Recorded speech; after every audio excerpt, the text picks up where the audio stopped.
Baik, Assalamualaikum warahmatullahi wabarakatuh. Selamat pagi, salam sejahtera untuk kita semua, para subscriber ASP TV dimanapun Anda berada. Semoga dalam bulan yang baik ini, bulan suci Ramadan, keadaan kita dalam keadaan yang sehat walafiat dan bisa melaksanakan ibadah di bulan suci ini dengan lancar dan baik. Adapun yang memang sedang sakit, semoga segera pulih kembali agar bisa melakukan ibadah sebagaimana mestinya. Baik, subscriber ASP dimanapun Anda berada, pada kesempatan kali ini kembali saya ingin merefresh untuk adik-adik mungkin ini yang di SMA ataupun yang sedang berkuliah di jurusan hukum atau di jurusan yang lainnya. Nah, ini mungkin ada di pelajaran PKN ya.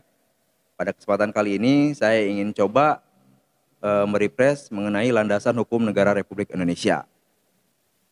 Jangan lupa tonton sampai selesai ya.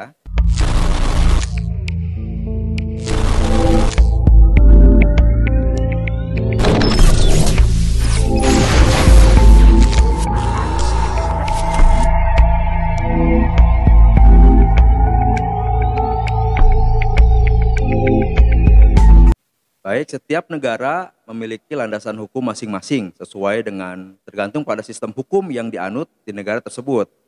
Namun, pada dasarnya atau pada pokoknya ada beberapa landasan yang harus dimiliki oleh setiap negara. Yang pertama itu adalah landasan ideal. Landasan ideal itu merupakan landasan pokok atau dasar atau bisa disebut ideologi dasar suatu negara yang memiliki kekuatan hukum yang bersifat mengikat bagi lembaga pemerintah maupun masyarakat di negara tersebut. Nah, landasan ideal di negara Indonesia ini adalah Pancasila. Kalau utamanya pada sila kedua yang berbunyi kemanusiaan yang adil dan beradab.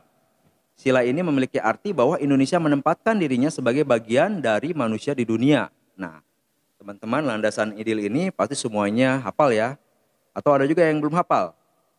Karena kita sering lihat di media sosial, di YouTube atau di televisi, itu ada beberapa kali saya lihat di media tersebut bahwasanya ada anak-anak milenial nih yang dites Pancasila itu banyak yang tidak hafal.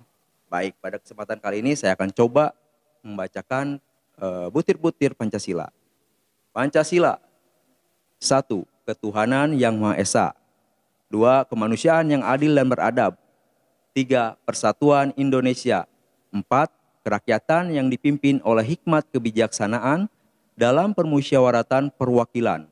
5. Keadilan sosial bagi seluruh rakyat Indonesia. Nah, teman-teman, landasan ideal ini sering dibacakan pada upacara bendera hari Senin pagi atau upacara penurunan bendera di Sabtu sore. Jadi seharusnya Pancasila tersebut semuanya sudah hafal ya. Karena ini tuh dibacakan di tingkatan sekolah manapun, SD, SMP maupun SMA. Jadi ketika anak SMA atau SMP dites Pancasila ada yang tidak hafal, merupakan suatu hal yang aneh bisa disebut seperti itu ya. Karena ini pertama merupakan ideologi dasar bangsa. Artinya tujuan bangsa itu seperti apa sih? Kita di Indonesia ini, negara kita ini tujuannya mau seperti apa? Dan itu sering dibacakan setiap hari Senin. Berulang kali. Pada upacara bendera. Dan masih ada juga yang tidak hafal. Padahal hanya 5 baris saja yang dihafal. 5 poin ya teman-teman. Yang kedua, selain landasan ideal, negara Indonesia juga memiliki landasan konstitusional.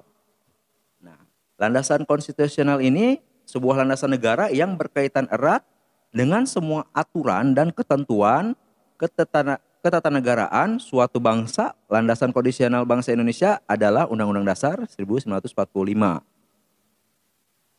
Kalau landasan ideal ini merupakan ideologi dasar atau tujuan bangsa ya. Kalau landasan konstitusional ini yang berkaitan erat dengan suatu aturan yang mengatur ketentuan ketatanegaraan suatu bangsa, yang mengatur bagaimana kita menjalankan atau mematuhi segala hukum-hukum yang ada di masyarakat. kita diatur oleh itu. Nah, itu landasan konstitusional ya, teman-teman. Untuk Indonesia, landasan konstitusional itu adalah Undang-Undang Dasar Negara Republik Indonesia tahun 1945.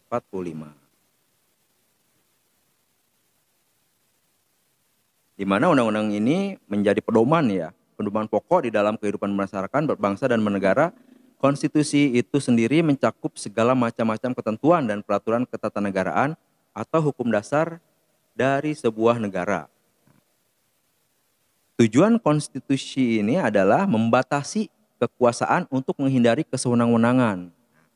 Landasan konstitusional atau di sini tujuan konstitusi itu sebenarnya membatasi kekuasaan.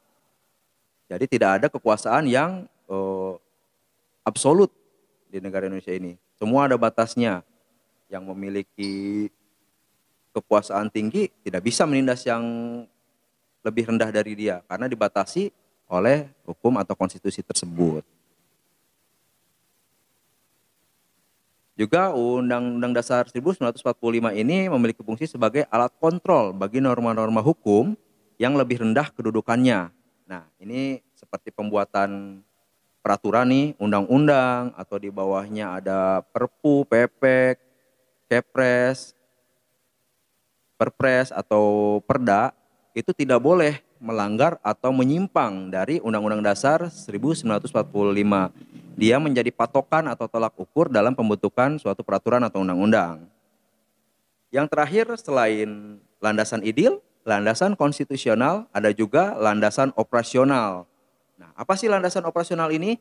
Landasan operasional negara Indonesia ini adalah sebuah landasan yang digunakan untuk mengelola kehidupan nasional sebuah negara secara keseluruhan. Wah, ini berarti untuk mengatur kehidupan nasional negara secara keseluruhan. Landasan operasional dijadikan sebagai dasar hukum material yang memberi arah serta menjadi pedoman pengelolaan oleh pemegang kekuasaan dalam mengelola suatu negara. Landasan operasional biasanya berupa landasan pelaksanaan dari sebuah konstitusional dan landasan ideal. Nah, ini jadi pelaksanaannya teman-teman. Misalkan kalau landasan ideal itu kan tujuan bangsa nih, ideologi dasar. Yang kedua itu landasan konstitusional adalah yang mengatur mengenai norma-norma atau hukum. Nah, ini pelaksanaannya bagaimana? Ini diatur dalam landasan operasional. Siapa saja yang melaksanakannya atau bagaimana pelaksanaan di lapangannya mengenai landasan konstitusional dan landasan ideal tersebut. Baik, landasan operasional di Indonesia berupa peraturan pemerintah dan peraturan perundang-undangan yang berdasarkan wawasan Nusantara. Apa sih wawasan Nusantara itu? Wawasan Nusantara adalah cara pandang bangsa Indonesia dalam lingkup kepentingan nasional yang berlandaskan Pancasila dan Undang-Undang Dasar 1945 tentang diri dan lingkungannya serta tanah airnya sebagai negara kepulauan. Nah, baik teman-teman, mengenai refresh mengenai landasan ini cukup sekian. Tadi kita ulas ada 3 landasan Indonesia. Yang pertama landasan ideal, landasan konstitusional, dan landasan operasional. Terima kasih atas perhatiannya. Semoga dapat bermanfaat bagi saya dan teman-teman. Assalamualaikum warahmatullahi wabarakatuh.